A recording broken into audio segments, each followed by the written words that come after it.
Hello and welcome to the LLG Grapevine podcast. You're listening to Helen Bennett, LLG's Executive Director of Policy and Governance, and Dennis Hall, LLG's Bulletin Editor. Hi, everyone. Now, LLG held its yearly Monitoring Officers Conference last Friday, and it was great to see so many members in person and online. And a huge thank you to Bevan Britton for their hosting of the day and the very enjoyable drinks afterwards. Now, Dennis, the pace does not let up. I say this all the time. It's very true. And we promised last week we would return to the local government outcomes framework. Well, indeed we did.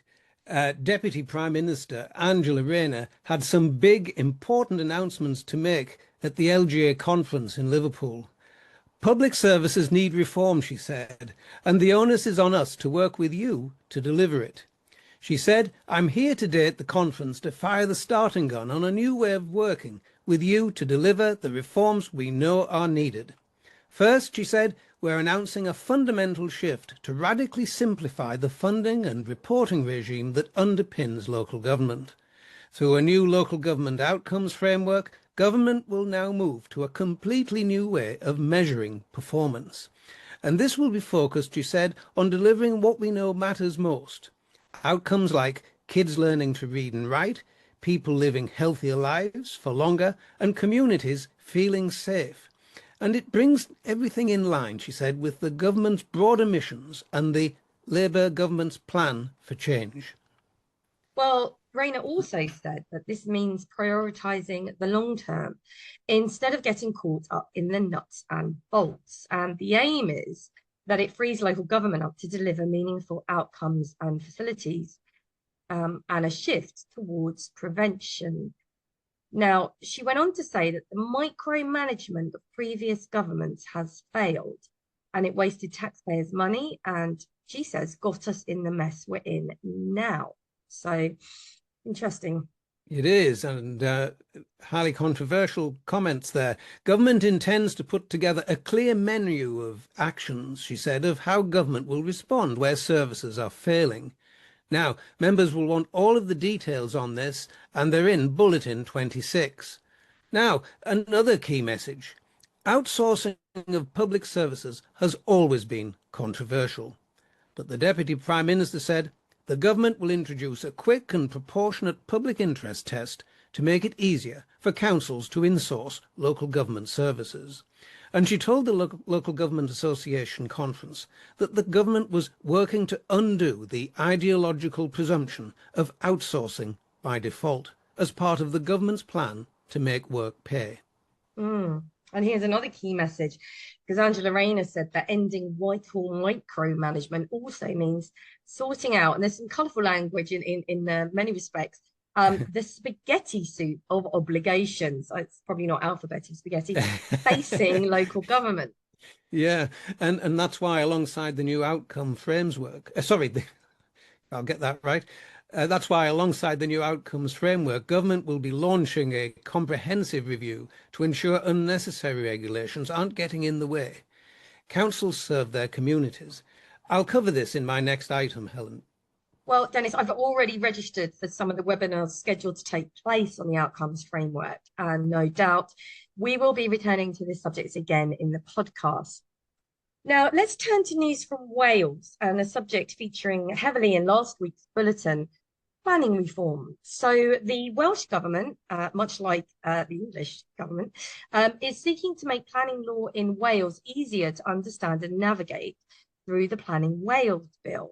Now, currently, legislation is said to be fragmented, mainly available in English only, and based on decades-old laws, a bit like most of the local government provision. Efforts to modernise it were urged by the Law Commission back in 2018. That's some time ago now. It is. This is an interesting one, this, Helen. The bill itself is currently in draft form, but has been published on the Welsh Government's website as a means to introduce members of the Senate, planning officials and anyone with an interest to the proposed changes. And one of the primary changes is to redefine development, and the amendments will differ from the original legislation that applies to England. Yeah, there are listed various definitions of what is not to be considered development, such as carrying out works for the maintenance, improvement, or alteration of a building, if the works affect only the interior of the building or do not materially affect its external appearance, and changing the use of a building or other land within the curtilage, that's one of my favourite words, curtilage of a dwelling to any use that is incidental to the enjoyment of the dwelling. And the bill also moves away from the Town and Country Planning Act 1990, which contains several provisions deeming things to have been done. These introduce unnecessary complexity, the bill's cover document states, and this approach has not been followed in this planning bill. Well, the bill is one of a raft of planning reforms announced by the Welsh Government as part of a determination, said Rebecca Evans, who's the Cabinet Secretary for Economy, Energy and Planning. And she says to make Wales the fastest country in the UK to determine infrastructure applications. This ambition extends to all planning applications, recognising, she says, that this will drive economic growth across our nation. Helen, Rebecca Evans has also announced that new planning fee regulations will be introduced by the end of the year. Speaking at the RTPI Cymru annual conference in Cardiff, Evans said that this will represent the largest investment in planning services for many years. All of this comes after the Welsh Government launched a consultation in November last year entitled Promoting a Resilient and High-Performing Planning Service, proposing to increase planning application fees and a pathway to full cost recovery. Well, we would love to hear from Welsh members on what they think of the bulletin, so please do get in touch. Now, Dennis, almost a standing order these days in the podcast, AI. What's the news now? Indeed. Well, the government is now set to deploy artificial intelligence to plough through some 20,000 pieces of legislation that apply to local authorities to see which remain necessary. And Deputy Prime Minister Angela Rayner told the Local Government Association's annual conference in Liverpool that this would be part of a drive to free councils from the mountain of admin and paperwork involved in reporting to Whitehall. And this involves a review of the statutory duties councils are responsible for delivering. Well, the AI will be used to go through the vast range of applicable legislation to see which are still needed and which could be classed as unnecessary burdens. And Angela Rayner apparently said, quote, "Our reforms will mean less pen pushing and more action in our streets and communities, improving local services for years to come." Indeed, and under the plans, capital funding totalling more than £1.5 billion will be combined in one pot by merging the Levelling Up Fund, the Town Deals and Pathfinder funds, with the 150 reporting requirements involved reduced to fewer than 50. And as you know, Helen, LLG welcomes this initiative and has long called for a complete overhaul of the Local Government Act 1972 and its associated legislation. We do need a simplified, uniform statutory framework. Helen. Well, we do, Dennis, but I have to say I remain cautious about whether or not we're quite there yet with AI in terms of legislation. I noticed the Law Gazette ran another story about a case which utilised fake case citations. So let's see. Let's hope it big problems there. I think so. Yeah, just a little bit nervous. Well, one area of the law that the government is committed to doing something about is the law around leasehold. It's really archaic and very complicated. I can remember advising on it way back, especially around things like collective enfranchisement. Very tricky. So back in March, the government published the Commonhold White Paper. It has now issued out a consultation. It's entitled Strengthening Leaseholder Protections, Overcharges and Services. And later on in this year, the UK government has said it will publish what it calls an ambitious draft leasehold and commonhold reform bill. A central focus of the bill will be reinvigorating commonhold through the introduction of a comprehensive new legal framework. But it will also include, excuse me, it will also include a range of other vital reforms to the leasehold system. Mm. The Leasehold and Freehold Reform Act 2024 contains a number of provisions designed to standardise and increase the transparency of service charges so that leaseholders are able to better scrutinise and challenge costs if they consider them to be unreasonable. The Act also includes provisions to scrap the presumption for leaseholders to pay their landlord's legal costs, thereby removing a significant barrier to challenging poor practice.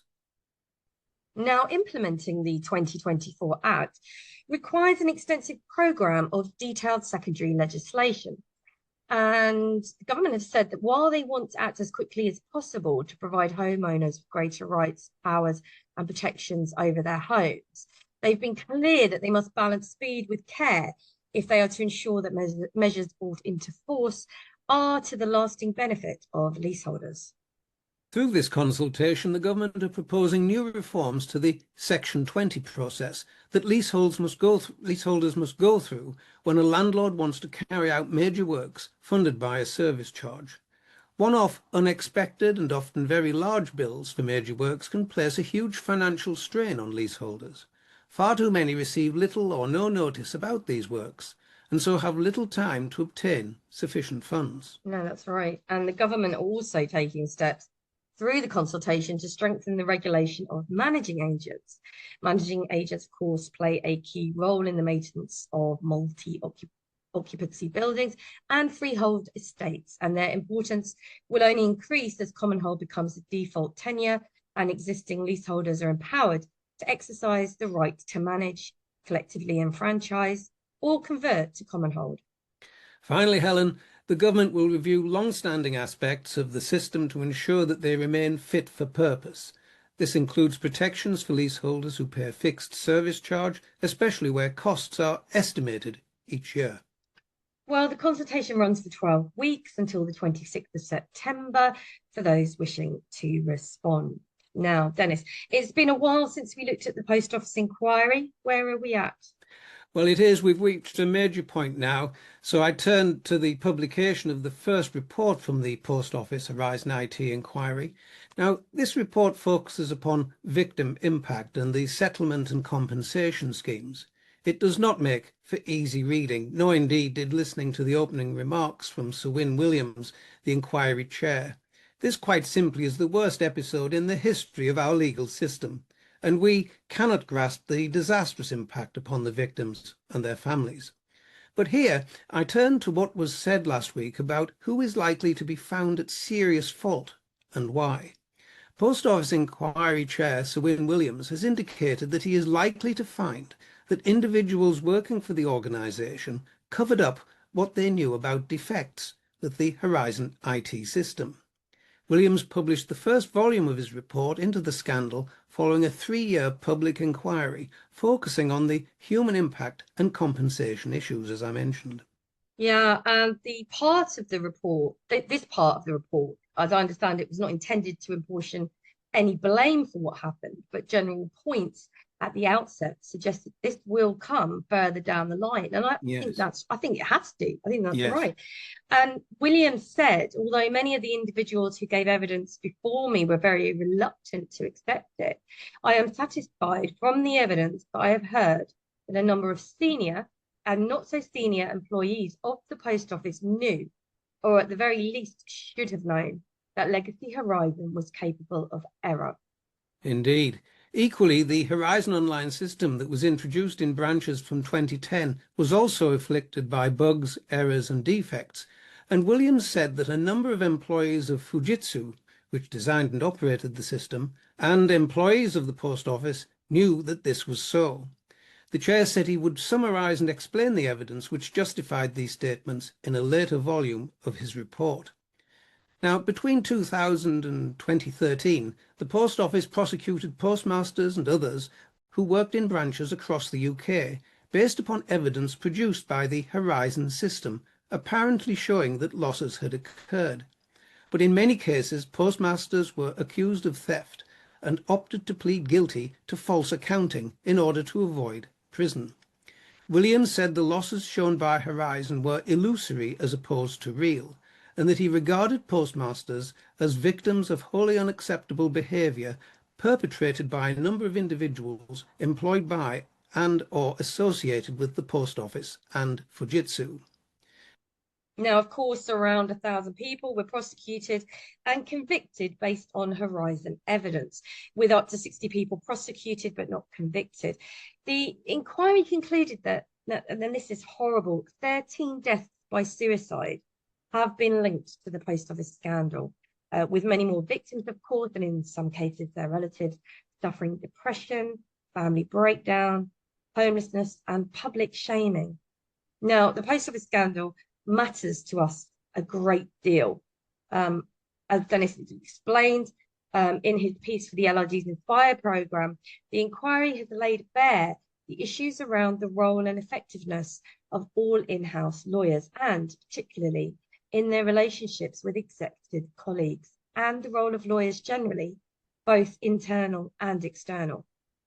And Helen, as a result, the Legal Services Board, the SRA and the Law Society have already begun the inevitable path towards new regulation and guidance for all in-house lawyers, in the hope that we will never see anything like this again. Now, the next report will deal with accountabilities in detail and will be most revealing, as much as it will be shocking for the legal profession in particular. Yeah, well, we will, of course, cover that when the report is released.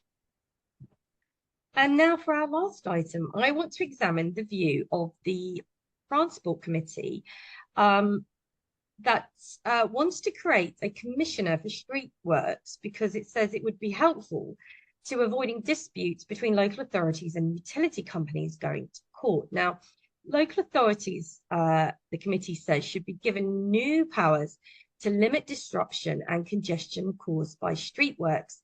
I mean, where I am at the moment, there's nothing but street works, actually. Yeah. So what do we mean by street works? Well, it refers to when utility companies dig up the roads, the Peppa Pig quote there, to install or repair pipes and cables for gas, water, electricity, and broadband. And the term is different. This is quite important. The term is different to roadworks because that's the maintenance of roads, such as filling potholes.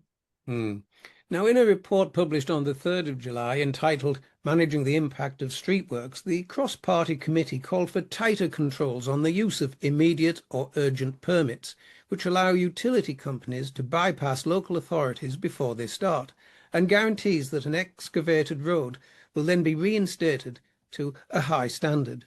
Now, MPs also called for the government to let all local highway authorities adopt lane rental schemes. Under these schemes, utility companies pay a charge for each day that works are carried out on the road, thereby incentivising efficiency. Well, the inquiry leading up to this report heard that if roads are reinstated to a poor standard following street works, it, of course, I mean, it increases the chance of cracks and potholes appearing later on, and councils being left to put things right with yet more road work. And there's around 2.2 million streets and road works carried out that were carried out in England between April 23 and March 24. That's 2.2 million.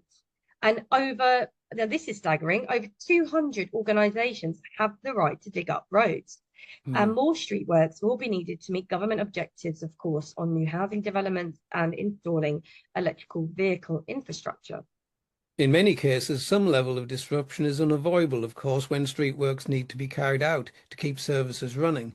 And the disruption is felt by all road users, and I would say residents as well, including through the use of HGVs, buses, emergency services and pedestrians. But the committee heard overwhelming evidence from local authorities that the current regulatory regime leaves them ill-equipped to monitor and coordinate utility companies' street works, or to penalise companies that behave badly. Yeah, and the chair of the Transport Committee, this is Ruth Cadbury, said street works are essential. Aging infrastructure inevitably needs maintaining, and new cables and pipes will need laying as more housing is built across the country. But she went on, as every road user knows, street works can feel like a recurring nightmare. The complaints are all too familiar. Temporary traffic lights appearing overnight on a road that was already dug up a few months ago, sites left unattended on weekends, work dragging on longer than promised, lorries diverted down roads too small for them. I've seen that a lot. and disabled people are often unable to negotiate their way around the site safely, and people are often left wondering, why does the council let this happen? And she said she's also heard from site workers who too often face the wrath of the travelling public. And she said our report sets out a shopping list of small changes that could make a huge difference, sharpening the teeth of the regulations that already exist, while also providing incentives for utility companies to work efficiently and coordinate their work with councils. Bit of coordination wouldn't go amiss. Let's see if a commissioner manifests itself in due course, Dennis. Indeed, and we'll keep on this in the bulletin, of course. It's a good story to have highlighted, Helen, certainly. Thank you. And on that note, that's it for another edition of the podcast.